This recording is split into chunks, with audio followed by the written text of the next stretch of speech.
I'm David John Chalk. I was born on the 13th of August 1950 to Charlie and Lillian Chalk. We lived in McNamara Street in Cairns, where I grew up. In those days, it was a gravel road to the house, and as we grew up, eventually they bitumised the road, but it was great as a kid because we played cricket on it because all the cars used to drive slowly, so if we were in the middle of the road we had time to get off it. At night times we had a street light right outside our house, and the bugs used to hang around it, and at the bottom of it there'd be anything up to 40 or 50 toads, cane toads, catching the bugs. But our part with those was cricket bats, tennis rackets. We used to flog the golf clubs off the plumber a couple of doors up.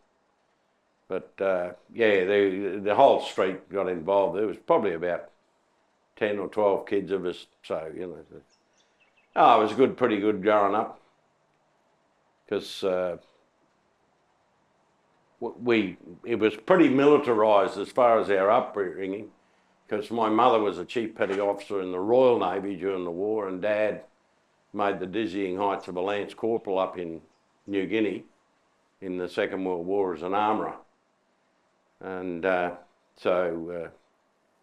of course my mum's father, my granddad, he ended up as the regimental sergeant major of the Yorkshire Hussars in the First World War. But Mum was involved with the Edge Hill West Cairns RSL and Women's Auxiliary, and some of the jobs I used to do, because just round the corner we had what was called Warhaven. So as a young fellow I learnt to volunteering fairly early, because we'd go around and help her put up new curtains and all sorts of things around there for the old fellas. One bloke there, Black Stump, when I used to deliver a paper to him, and on Anzac Day I always had to have a Invalid sherry on my paper run. None of the papers after that got delivered where I used to deliver them, but anyway. But then, round about that time, I suppose, jobs there must have been a lot of kids and not as many jobs, so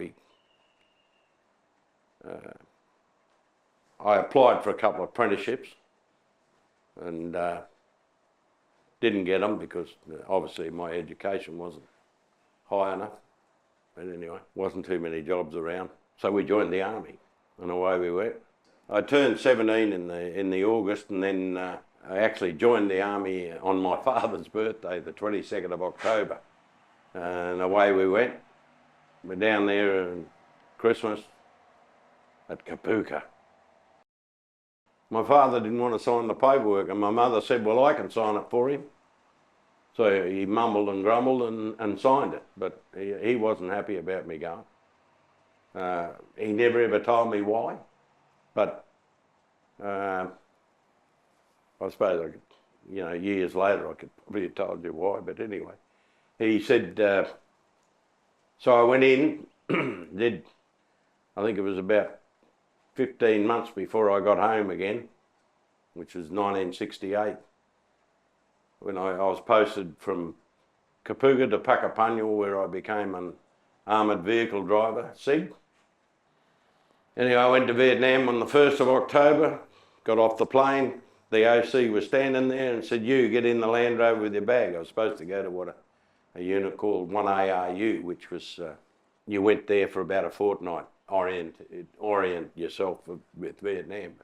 I never had that chance. I got taken straight to the squadron to work in the transport office. Anyway, I think I'd been there about 49 days and the OC promoted me to full corporal.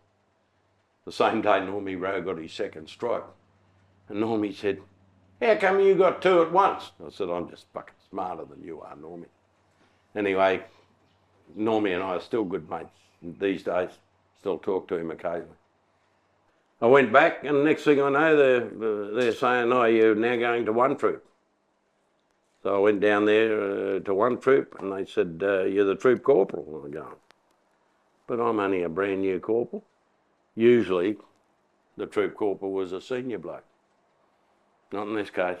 So I had to learn real quick administration of the troop to be the 2IC to the troop sergeant.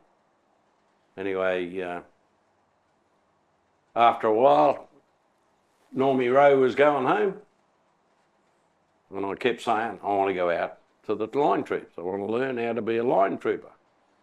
Anyway, so they sent me out, and I took over his carrier after he went home.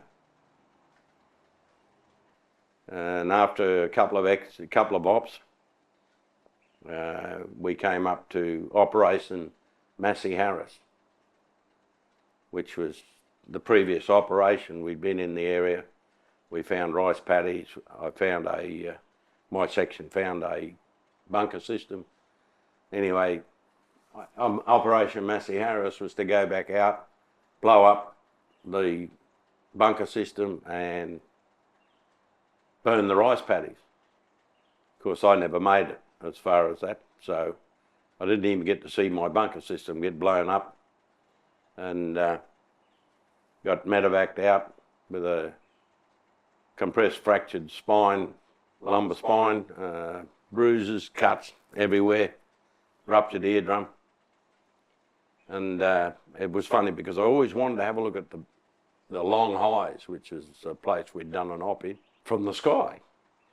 I did, laying in a stretcher. But anyway. And when we landed, I got out. I was sitting and this lady in civvies was standing there, and she said, "Who's the commander of the vehicle?" And I said, "I am." She looked at me, she said, "Oh, thank God," you know. Anyway, turned out her brother was in the squadron with us, but he was in a different troop. But so in hospital, and we got looked after. While I was in there, this 4-star bloke had more bloody ribbons on his shirt than a can of bloody fruit salad from Golden Circle. He came down and he gave this bloke across the road from us a medal, and he said to the nurse, "What are these two blokes doing in here?" He said, "Oh, they're two wounded Australians from a couple of days ago." So he gave us a Purple Heart each. Now, only a few years ago I read about the Purple Heart, and only Americans can get them. So I can't even get permission to wear it, never mind anything, because I'm not an American soldier. But I've got it in the bottom of my drawer. And then we came home, and I spent a couple of months in hospital. So I didn't get to see or get the feeling of the Australian population, which was pretty angry, I guess is the best word to use, that about us being in Vietnam. And sort of by the time I got out and went home, I was coming home from hospital, not from Vietnam. So I guess I got away with it fairly easily. And